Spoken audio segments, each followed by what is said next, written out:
Yeah, yeah. Well, once you start thinking about that of like people in other countries that are risking their lives to follow Jesus, it does really put things into perspective of how selfish we can be here in America, where we don't have the risk of going to church like you were mentioning, and like being killed basically because we're going to church. Like we're going to, we have the freedom to go to church, and other countries, some people in other countries don't. And it really does, it is very convicting to think of, because there are definitely days where I go all day not even thinking about Jesus until the end of the day. Then I think, oh yeah, like, oh yeah, Jesus, like I need to talk to you. And it's very like it's very like a prideful kind of thing. So it's very like a selfish kind of mindset that I can have, and or America in general can have. We can have a you know we get kind of really busy with life, and we forget that we have this access to Jesus at any time, at any moment, not only when you wake up and when you go to sleep. It can happen throughout the whole day. So, uh, Well, if I think too about like, I mean, I'm married, so if I think about my relationship with my husband, if I were to treat him like that and not think about him until the end of the day, be like, oh yeah, that'd make him feel like an afterthought, and he wouldn't feel very loved. And you know, like like God does not need us, but God made us and He wants us. And so, that's an encouraging thing too, is because like God is God.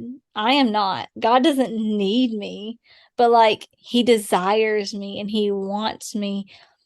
And, if I, my husband, like he desires me and he wants me, obviously in a different way. Like he's not God, he's my husband.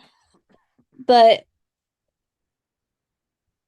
if I treated my husband the same way that I can treat God, of like not coming to him at the end of the day and then coming to him only for like wants, you know, like that doesn't make my husband feel loved and appreciated and accepted. That doesn't bring any glory to our marriage. Um, and so I think of like, in relation to how I think about God, like I need to, you know, not treat God in that way, because treating God in that way doesn't bring God any glory. yeah, yeah, that's very true. Like that's actually a really good example of thinking like, you wouldn't want to treat your spouse, a certain way to where like you're not even thinking about like even like talking to them or nothing like that. You're just it's almost like you just give them like your focus is more on just other things, and then you get home, it's like, oh yeah, like I have a husband, like Yeah. kind of attitude. So And like, Luke does love me, but God loves me so much more.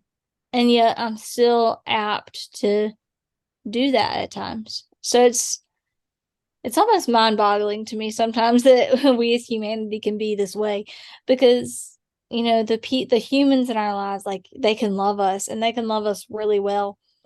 But even as much as they can love us, Christ loves us so much more than we can even imagine.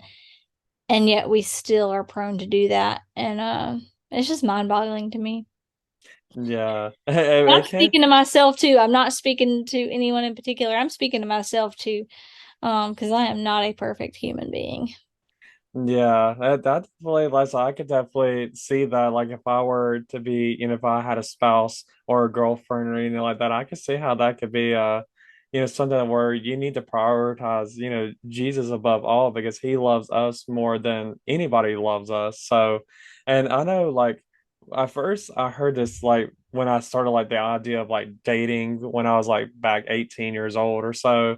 Like, I remember somebody saying something about they they're looking for someone that loves the Lord, but then they talk like they said something about like I want to be with someone that loves him more than me. And like for some reason, I never like thought about that for some reason until I was like older. Because at first I was thinking like shouldn't husband and wife shouldn't you like be focused on each other? But then I was thinking, oh yeah, like of course you need to put Christ at the center. And of course the only person that you should love more than your spouse in a marriage is God. But some Well, reason God I gave me my spouse. So, exactly. like, what am I going to do with that gift? Am I going to not thank God for that gift? Am I going to just think I got it on my own? No, like, I didn't, like, God did not give me my husband so that I could spend less time with God. Yes, exactly. So that even in that moment, that's where we should give God glory for even being led to your spouse. So, before we end this topic, do you have any final thoughts? Oh, no, it's been a really good conversation. Yes, I definitely agree. I definitely think it was a really good conversation. And the only thing I can think of is I have a verse that I want to read off as a final thought. Okay. So it is in Luke, and I've kind of mentioned it a few, maybe a little bit ago about picking up your cross and following Jesus. So I'm actually going to read that in Luke 9:23 through 24. It says, Then he said to them all, If anyone desires to come after me, let him deny himself and take up his cross daily and follow me. For whoever desires to save his life will lose it, but whoever loses his life for my sake will save it. So I just thought that that was a good verse to read here at the end of this topic, just because I feel like that is where the whole idea of having a relationship with Jesus is like very like that's kind of like the start, or that's like our daily walk should be focusing on our relationship with Jesus. And yes, we may fall in those times of having a legalistic kind of point of view, but our hearts should always yearn to have a closer relationship with Jesus each and every day. So, anyways, everybody, thank you everybody for watching, and I definitely appreciate Madison for being here. It was definitely a good conversation, and I look forward to having her back on future episodes of my podcast. So, if you enjoyed watching this episode, whether you are watching it on YouTube or if you're listening to this on Spotify or Apple Podcasts or any of the other podcast streaming platforms, you can definitely subscribe to my channel at YouTube. You can follow me on any of those podcast streaming platforms, or yeah, I do have an Instagram page as well at Not Your Average Joel Podcast, where I post like behind the scene moments, sometimes a funny moment, sometimes an impactful moment from the episode.